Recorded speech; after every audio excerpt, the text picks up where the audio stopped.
Hello everyone, welcome to my channel. So guys, आज हम inorganic chemistry का important reaction of metal carbonyls का जो टॉपिक है इस कंप्लीट करेंगे। एमएससी फर्स्ट सेम और एमएससी सेकंड सेम के स्टूडेंट के लिए मोस्ट टाइम टॉपिक है गाइस। ठीक है, तो चलिए आगे देखते हैं। इसके बारे में देखेंगे। फर्स्ट है सब्स्टिट्यूशन रिएक्शन। तो देखिए, मेटल कार्बोनिल्स में कार्बोनिल लिगेंड होते हैं जो दूसरे या अन्य लिगेंड से सब्स्टिट्यूट हो जाते हैं। सब्स्टिट्यूशन रिएक्शन दो प्रकार के मैकेनिज्म से होता है। तो फर्स्ट क्या है?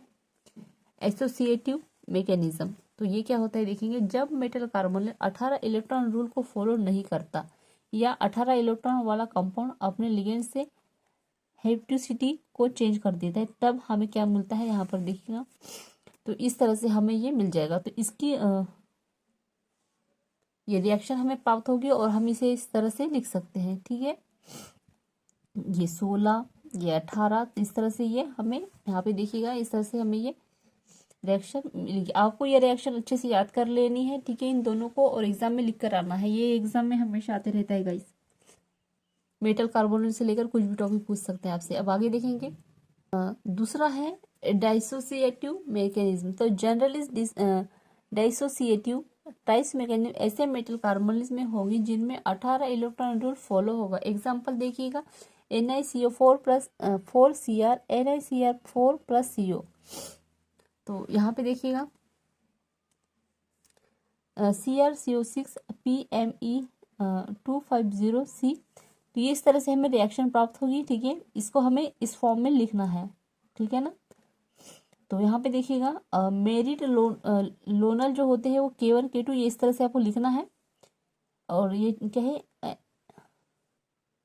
TA साइट है। तो हमें इस तरह से आप क्या करना है, स्क्रीनशॉट ले लेना है इसका और आपको एग्जाम में लिख कर आना है। फिर आगे देखेंगे, एक लिगेंड PMe3 से सब्स्टिट्यूट होता है जब मेटल के साथ जुड़ता है, तब PMe3 इलेक्ट्रॉन डोनेटिंग नेचर के कारण इलेक्ट्रॉन मेटल को डोनेट करता है, जिसमें CO के बैक बॉन्डिंग की वजह से स्ट्रांगली जुड़ते हैं। बॉन्ड स्ट्रॉन्ग तथा उनका सब्स्टिट्यूशन कठिन होता है।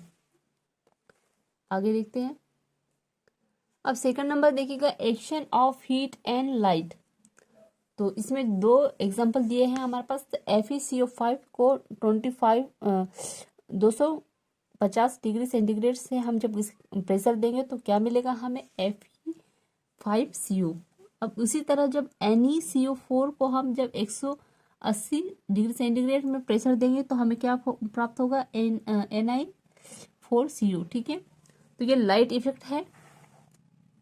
लाइट इफेक्ट देखेंगे यहाँ पे हम, तो देखिएगा ये हीट वाला है, ये लाइट वाला है। ठीक है, तो ये हमें इस तरह से प्राप्त हो जाएगा। फिर आगे देखेंगे, यह मैकेनिज्म इंटरमोलिकुलर की तरह होता है। ठीक है, तो FeCO को इस तरह से दिया गया है, आपको इसे एग्जाम में लिख कर आना है। फिर आगे देखेंगे हम।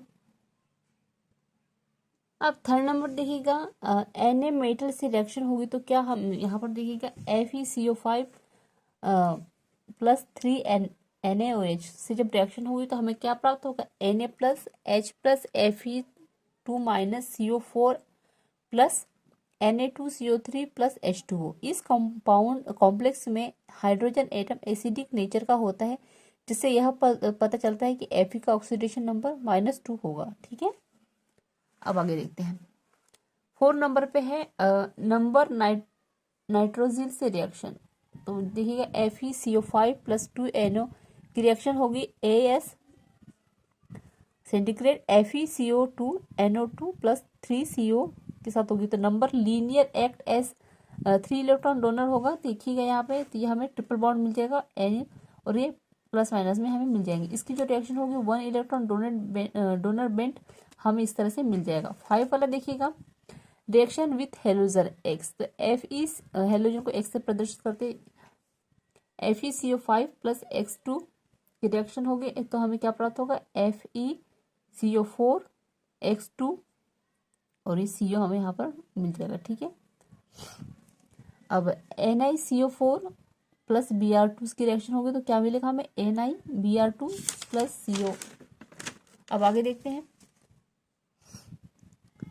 देखिएगा 18 इलेक्ट्रॉन रूल काउंट होगा। देखिए फर्स्ट सेकेंड इस तरह से कुछ रिएक्शन दी गई है, तो आपको क्या करना है, इसे लिख लेना, याद कर लेना है। और आपको ये एग्जाम में लिख कर आनी है, ठीक है। पूरी क्या है इसमें 10 कॉम्प्लेक्स दिए गए हैं।